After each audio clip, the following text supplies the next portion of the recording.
In the Middle Ages, you almost certainly didn't get married in church.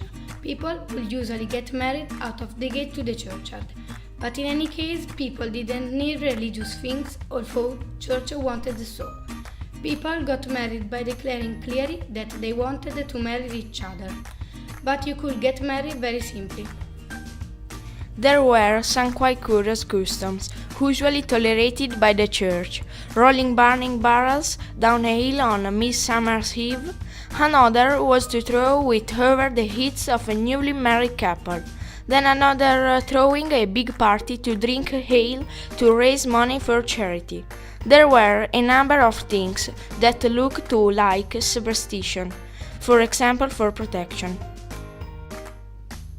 What makes studying medieval history fascinating is that you have to extracting information from difficult and often fragmenting surviving records, which usually leads to myth-making. An example of myth-making is that medieval people didn't believe the world was flat, or Viking helmets did not have horns. And another example is that the Lord didn't have the right to sleep one night with any newly wedded woman. The Middle Ages famously features great examples of extreme religiosity, mystic, saints, the flagellants, mass pilgrimage, and the like. Some ordinary people looked askance at particular beliefs, for example miracles performed by saints. Other people thought that the soul was nothing but blood. Some people thought that there was no reason to think that it was God who made the world. Most people didn't go to church on Sunday.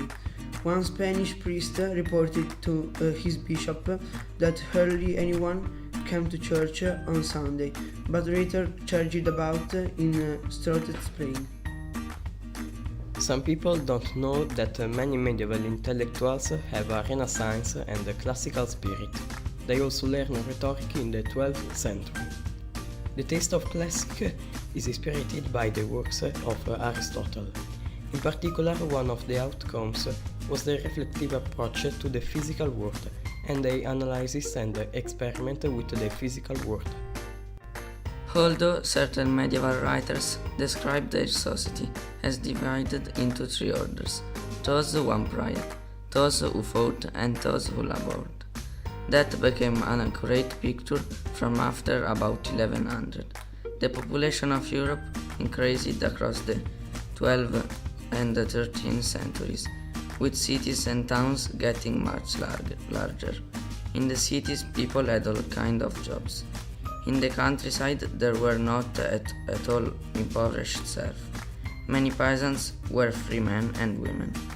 There certainly were poor, but it wasn't a universal condition.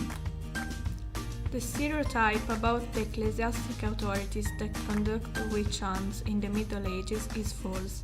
This phenomenon is found mostly in the 16th and 17th century. There were some trials in German-speaking lands in the 15th century, but these were led by civic authorities. Churchmen said that magic was foolish nonsense, that it didn't work. Henry Kramer wrote Malleus Maleficarum at the end of the 15th century to try to persuade people of the reality of witches, but at first it was banned, and later people were warned to not believe everything it said. The biggest part of medieval people rarely traveled very far from where they lived. They never traveled, but they went on pilgrimage and sometimes journeyed thousands of miles to do so. They linked some parts of the world via merchandise across extraordinary distance. Even in the early Middle Age, all kinds of high status goods were transported from very distant shores to various European lands. A few intrepid travelers even wrote journals charting their journeys. Do you know that in Middle Ages people had the vote? It wasn't a vote for national representative government, but a vote in local politics. In France, in the 20th and 13th centuries and beyond, many towns and villages were governed at local level as communes, and there were often annual elections for podestas. Women could not usually have important political roles, nor vote, but in France some of them were noted in the agrees about liberties.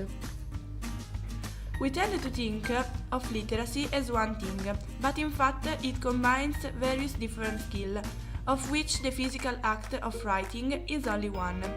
For much of the Middle Ages, working as scribe writing was seen as kind of labor and was not something that clever, important people, like theologians and intellectuals, would bother doing themselves.